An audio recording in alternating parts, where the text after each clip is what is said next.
Column A. Okay, we're gonna start outside. First, I see my lights.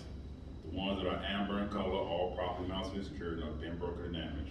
Up at the top, my two outside lights. These are my clearance lights. Just let you know my vehicle is at least 13 feet, 6 inches tall. Then in the middle, I got three lights that are all packed together. These are my ID lights. They let me know I'm driving a Class 2 vehicle, which let me know that my vehicle is at least 8 feet, 6 inches wide. We're gonna come down to the front of my truck. On the outside, I got lights right here that are amber in color. These got some functions. These are my turning lights, my four-way flashes, my running lights, and my parking lights. I got lights in the middle. These are white. They got two functions. These are my low beams and my high beams. My low beams have a range between 250, 300. My high beams are 350 to 500. They're all properly mounted secured, not being broken or damaged, and they work. Next, I'm gonna open the hood. I'm gonna come over to my passenger side. I have my alternator, properly mounted secured, not being broken or damaged. This is belt driven. My belt is properly mounted secured, not ripped, damaged, frayed, any of that. No rust, not dry rotted. I can push on the middle of this, and it should not have more than a quarter-inch of free play. Next, I come down to my water pump, properly mounted and secured. This one is gear driven. No brakes, no damages, everything is A-okay. We're gonna roll around to my driver's side. And on this side, I have an air compressor. This is gear driven, properly mounted secured, not being broken or damaged. No leaks. Next, I'm gonna do my fluids. I have washer fluid, I got coolant, I got power steering. All of these are also properly mounted secured, not leaking, filled to the proper level. I have oil, properly mounted secured, not leaking. I check it by pulling off the dipstick, wiping it off, sticking it back in, taking it back out, checking on line, properly filled. I put it back in. I got hoses, they're all pliable, no rips, no tears, properly mounted secured. I don't hear any leaks. My pressure clamps are visible and holding my hoses in place. Good. So then I will move on to my steering system. I have a rubber boot on the firewall protecting me against carbon monoxide. I have a steering wheel shaft that has no more than an inch of free play either way. At the end, I'm gonna say all of these are properly mounted secured, not being broken or damaged. Let's just go through all the parts. I have a U-joint that connects to my gearbox. The gearbox is gear driven, it's connected to all this. It has my pitman arm, my drag link, my steering ring knuckle, my steering arm, my tire rod, and my spindle. We can't see my spindle, but over here with my gearbox, pitman arm, and drag link, I have a cotter key, calcium nut, and rubber bushing, tying it all together. Next, and like I said, all properly mounted and secured, not being broken or damaged, no dry rot, no rust.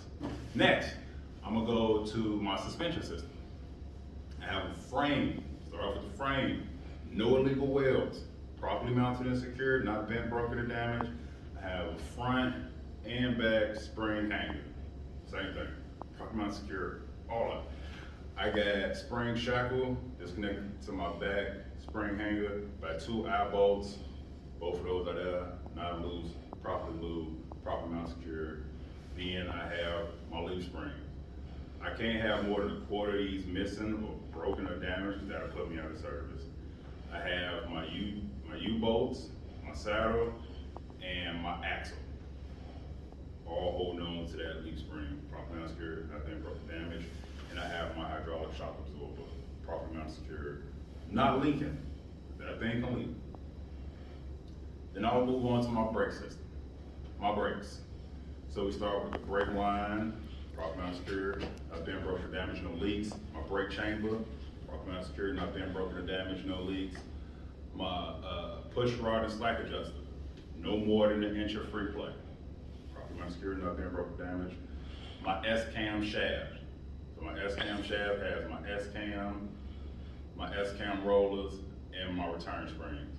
All properly mounted secured, not being broken or damaged. that is connected to my brake shoe that needs to be a minimum a quarter of an inch, which pushes upon my brake drum, which needs to be minimum 3/4 of an inch.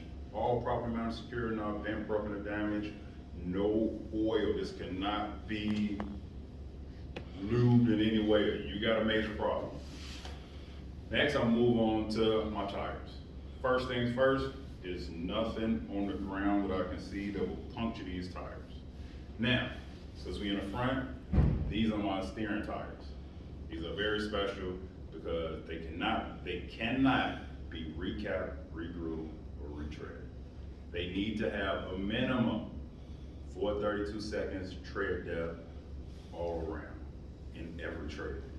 They need to be between 100 and 105 PSI or manufacturer specification. These have to be new tires. They have to be the same on both sides. I check them, no bulges, no leaks, no cuts, no rips, nothing sharp inside that'll puncture my tires, nothing wild like that. Next, I'm gonna move on to my rim. My rim is flush to my tire. No illegal welds.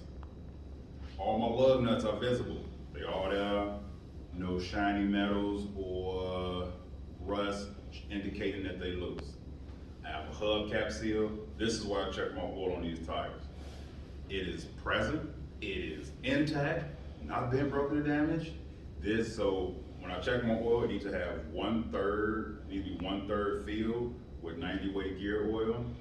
And last but not least, I have my valve stem. My valve stem needs to be present with a metal cap to prevent any debris or ice or oil getting in there that could possibly damage this valve stem, and I wouldn't be able to either check my tire pressure or add air to my tire. Also with that valve stem, like I said, that's why I can check my pressure. Another way to check my tire pressure is hitting it with a thumb. And that's called